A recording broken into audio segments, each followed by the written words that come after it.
मौसम से जुड़ी सटीक जानकारी और खबरों के लिए हमारे YouTube चैनल को सब्सक्राइब करें और बेल आइकन दबाकर हर खबर पर रखें नजर। आज ही डाउनलोड करें स्काईमेट मोबाइल ऐप, पूछे मौसम का हाल अपनी पसंदीदा भाषा में और रहे बाकियों से एक कदम आगे। नमस्ते दोस्तों, स्काईमेट वेदर में आप सभी का बहुत बहुत स्वागत है। मेरा नाम महेश फरावत है। आज 2 अप्रैल हो गई है, ये सुबह का वीडियो है। कल के वीडियो में मैंने बताया था कि हीट वेव कैसी रहेगी, जो मौसम विभाग का फोरकास्ट था उसके बारे में भी हमने डिस्कस किया था। तो क्लाइमेट चेंज का असर दिखाई दे रहा है, हीट वेव काफी ज्यादा होने वाली है। अल नीनो ईयर है। अल नीनो में क्या होता है कि समुद्री सतह के तापमान ज्यादा होते हैं, धीरे धीरे न्यूट्रल कंडीशन आएगी, मानसून आते आते ला नीना आ जाएगा और इससे कारण मानसून थोड़ा सा अच्छा होने की संभावना दिखाई दे रही है। लेकिन अप्रैल और मई के महीने काफी ज्यादा गर्म रहने वाले हैं, हीट वेव बहुत ज्यादा रहेगी। और सबसे बड़ी बात है कि मई के महीने में इलेक्शन है और कई राज्य, मतलब पूरा भारत इलेक्शन के दौर से गुजरेगा। तो उस समय जो आपको पोलिंग के लिए जाना पड़ेगा और जो कन्वेंसिंग होगी, जो नेता वगैरह और जो लीडर्स हैं हमारे, वो भाषण देंगे और लोग सुनने जाएंगे। तो उस समय बहुत ज़्यादा आपको प्रिकॉशन लेने की ज़रूरत है, क्योंकि उस समय आप अपने आप को बचाव करके रखें, छाता लेके जाएं, शेड में रहें, पानी लेकर के जाएं, जिससे कि गर्मी से आप बचे रहें। तो आगे मौसम कैसे रहने वाला है, तो आपने देखा होगा कि अक्टूबर, नवंबर, दिसंबर और जनवरी, ये जो 4 महीने होते हैं वेस्टर्न डिस्टर्बेंस, इन चारों महीनों में बहुत ज्यादा कम आए और पहाड़ों पर सूखे जैसे हालात रहे। क्लाइमेट चेंज का पूरा असर है, यानी पर्यावरण जो बदलाव है वो पूरी तरह से दिखाई दे रहा है। और वेस्टर्न डिस्टर्बेंस लेट आए, फरवरी में काफी अच्छा स्नोफॉल हुआ, मार्च में भी स्नोफॉल हुआ और अप्रैल का महीने आ गया है। अप्रैल में ज्यादातर क्या होता है कि स्नोफॉल पहाड़ों पर नहीं होता, बहुत कम होता है। लेकिन अब फिर से 2 वेस्टर्न डिस्टर्बेंस, ये 2 तारीख को पहुंचेगा। ये वाला जो है, पहले वाला जो है, ये 2 अप्रैल को यहाँ पर पहुंचेगा, 2 को पहुंचेगा, और ये वाला जो है ये 5 अप्रैल को पहुंचेगा। ये वाला जो है, तो यानी कि 2 और 5 अप्रैल को एक के बाद एक 2 वेस्टर्न डिस्टर्बेंस पहाड़ों पर पहुंचेंगे। तो इसके प्रभाव से क्या होगा कि अब कल से ही यहाँ पर पूरे जो पहाड़ हैं, यानी कि जम्मू कश्मीर, गिलगित बाल्टिस्तान, मुजफ्फराबाद, लद्दाख, हिमाचल और उत्तराखंड, इनके ऊंचे पहाड़ों पर 2 और 3 तारीख को अच्छी स्नोफॉल होगी, निचले इलाकों में बारिश होगी, और 5 और 6 तारीख को फिर से जो स्नोफॉल है वो बढ़ जाएगा, इसका असर होगा। और इसके प्रभाव से क्या होगा, एक साइक्लोनिक सर्कुलेशन बनने वाला है जो सेंट्रल पाकिस्तान और पश्चिमी राजस्थान में बनेगा। तो इसका जो प्रभाव दिखाई देगा वो पंजाब, हरियाणा, उत्तरी राजस्थान और दिल्ली तक दिखाई दे सकता है। हालांकि इस बार जो बारिश है वो बहुत ज्यादा नहीं होगी। पहले हमने देखा था कि ओले वगैरह गिरे थे अभी 2-3 दिन पहले, लेकिन अभी ऐसा लग रहा है कि पंजाब, उत्तरी पंजाब में थोड़ी सी अच्छी बारिश हो सकती है, यानी टेम्परेचर वहाँ कंट्रोल में रहेंगे। और अगर देखा जाए तो जैसे बादल वगैरह ये दिखाई दे रहे हैं आपको पूरे भारत में, तो क्या होगा कि पंजाब के उत्तरी इलाकों में खास करके ये जो यहाँ से अगर हम देखेंगे तो ये जो पूरा इलाका है आपका जलंधर से लेकर के गुरदासपुर, अमृतसर, कपूरथला, पठानकोट, ये जो इलाके हैं यहाँ पर बारिश की संभावना 3 और 5 तारीख को तो दिखाई दे रही है। बाकी इलाकों में बादल छा सकते हैं, हल्की फुल्की बौछारें पड़ सकती है, बूंदाबांदी हो सकती है, यानी कि अभी भी यहाँ पर थोड़ा सा राहत है। और अच्छी बात है कि थोड़ी सी राहत यहाँ पर आपको दिखाई देगी। और अगर हम ये हरियाणा की बात करें तो हरियाणा में भी 3 और 5 तारीख को हल्की फुल्की बौछारें कुछ इलाकों में दिखाई देंगी। बहुत ज्यादा बारिश तो नहीं है, लेकिन फिर भी अब ये बताना मुश्किल है, क्योंकि जो इस तरह के बादल बनते हैं प्री मानसून में, वो टुकड़ों में बनते हैं। तो वेदर सिस्टम बहुत ज्यादा डिफाइंड नहीं है, यानी कि या तो कोई लो प्रेशर एरिया होता या साइक्लोनिक सर्कुलेशन बहुत ज्यादा स्ट्रॉन्ग होता, तब ये बताना आसान हो जाता है कि किस किस राज्य के किस किस जिले में अच्छी बारिश होगी। लेकिन अब क्या है कि इसमें खंड वर्षा होने की संभावना है। 3 और 5 तारीख को दिल्ली में भी बादल छा सकते हैं, या तो बादल छाएंगे या बहुत हल्की बूंदाबांदी या हल्की बौछार होकर के कहीं कहीं निकल जाएगा। इस तरह का वेदर यहाँ पर रहने वाला है।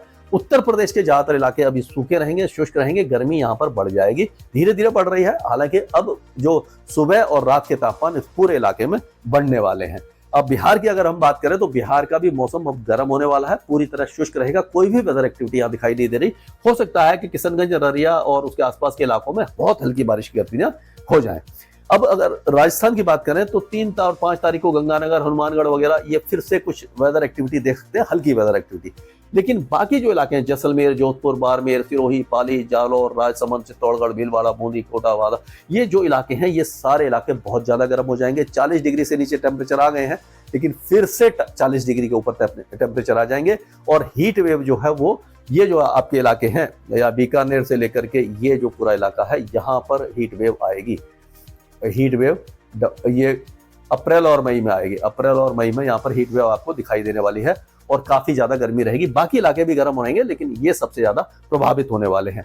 उसी तरह से अगर हम बात करें तो जो ये यहाँ पर भी जो है मतलब हीट वेव है वो अभी तो फिलहाल क्या रहेगा, हीट वेव इसमें रहेगी जो मध्य प्रदेश के ज्यादातर इलाकों में, लेकिन ये छिंदवाड़ा, सिवनी, बालाघाट, मांडला, उमरिया, डिंडोरी, जबलपुर, नरसिंहपुर ये जो इलाके हैं यहाँ पर हो सकता है कि 7 तारीख को कुछ वेदर एक्टिविटी इन इलाकों में आपको दिख जाए, लाइट रेन इस इलाके में हो जाए, लेकिन बहुत ज्यादा वेदर एक्टिविटी नहीं है। क्या होगा कि एक ट्रफ बन सकती है और ये बंगाल की खाड़ी से नमी वाली हवाएं यहाँ पर आएंगी, एक ट्रफ बनेगी, उससे इस इलाके में पूर्वी जो मध्य प्रदेश है वह बारिश होगी। पश्चिमी और उत्तरी मध्य प्रदेश काफी ज्यादा और गर्म बना रहेगा। छत्तीसगढ़ में भी 7 तारीख को कुछ इलाकों में जो मध्य प्रदेश और महाराष्ट्र से लगे हैं यहाँ पर हल्की फुल्की बौछारें पड़ सकती हैं, बाकी इलाके गर्म और शुष्क रहेंगे।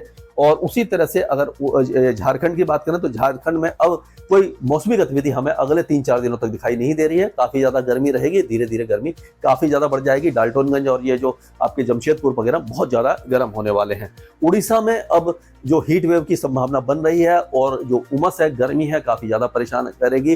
जो कोस्टल एरियाज हैं वो जो टेम्परेचर होंगे उससे भी 3-4 डिग्री आपको ज्यादा महसूस होंगे क्योंकि उमस बढ़ जाएगी। जो डिस्कम्फर्ट इंडेक्स होता है वो जो गर्मी और उमस यानी कि ह्यूमिडिटी जब ज्यादा होती है तो फील लाइक टेम्परेचर बढ़ जाता है। तो एक ये रहेगा। अब गुजरात में कोई भी राहत नहीं है, हल्के फुल्के बादल तो आज कल छाएंगे लेकिन बारिश की गतिविधियां बिल्कुल भी नहीं है। बहुत ज्यादा गर्मी हो जाएगी। अभी 40 से नीचे कुछ इलाकों में टेम्परेचर आ गए थे, अब 40 से 42 डिग्री के बीच में कई इलाकों में तापमान आपको दिखाई देंगे। कोई भी राहत दिखाई नहीं देने वाली है।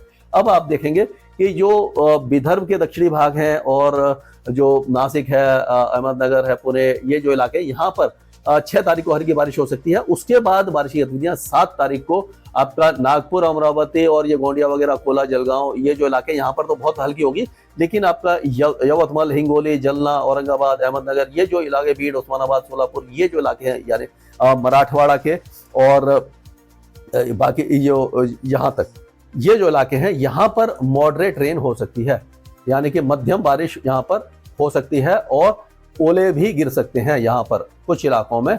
और ये कब होगा? 7 अप्रैल को। ये 7 अप्रैल को यहाँ पर इस तरह का वेदर आपको दिखाई दे सकता है। तो ये एक बहुत बड़ा अपडेट है और उस समय यहाँ जो गर्मी बढ़ रही होगी उससे कुछ राहत मिलेगी। 8 तारीख को बारिश होगी, खंड वर्षा होगी, लेकिन बहुत ज्यादा वेदर एक्टिविटी आपको उस समय दिखाई नहीं देगी। उप हिमालय पश्चिम बंगाल में जलपाईगुड़ी में आपने देखा कि 2 दिन पहले बहुत ज्यादा हैवी ठंडा शावर हुआ था। बदकिस्मती से एक परिवार के 4 लोगों की जान चली गई। तो अब इस तरह की वेदर एक्टिविटी अप्रैल और मई में और ज्यादा बढ़ने वाली है। पूरा आपका झारखंड, बिहार और उड़ीसा और ये जो पूर्वोत्तर राज्य पश्चिम बंगाल, इन इलाकों में बहुत ज्यादा तेज बारिश की संभावना बीच बीच में बन जाती है। उसके बारे में हम आपको अलर्ट जारी करते रहेंगे। अभी जो साइक्लोनिक सर्कुलेशन आपने देखा होगा कि यहाँ पर बना हुआ है इस जगह पर, तो इसके कारण क्या होगा कि भूटान से लेकर के पूर्वी असम, नागालैंड, मेघालय और अरुणाचल प्रदेश में यहाँ पर बहुत अच्छी बारिश होने की संभावना दिखाई दे रही है अगले 2 दिनों के दौरान। उसके बाद थोड़ी सी कमी आने की संभावना आपको दिखाई दे जाएगी। अभी अगर दक्षिण भारत की बात करें कि ट्रफ तो बनी हुई है, लेकिन जो बारिश होगी वो अभी ऐसा लग रहा है कि केवल केरल के कुछ इलाकों में लाइट रेन हो सकती है और दक्षिणी जो अंडमान और निकोबार द्वीपों में यहाँ पर लाइट रेन हो सकती है। बाकी सारे इलाके काफी ज्यादा गर्म रहने की संभावना नजर आ रही है। स्काईमेट वेदर में अभी के लिए मौसम से जुड़ी सटीक जानकारी और खबरों के लिए हमारे YouTube चैनल को सब्सक्राइब करें और बेल आइकन दबाकर हर खबर पर रखें नजर। आज ही डाउनलोड करें स्काईमेट मोबाइल ऐप, पूछे मौसम का हाल अपनी पसंदीदा भाषा में और रहे बाकियों से एक कदम आगे।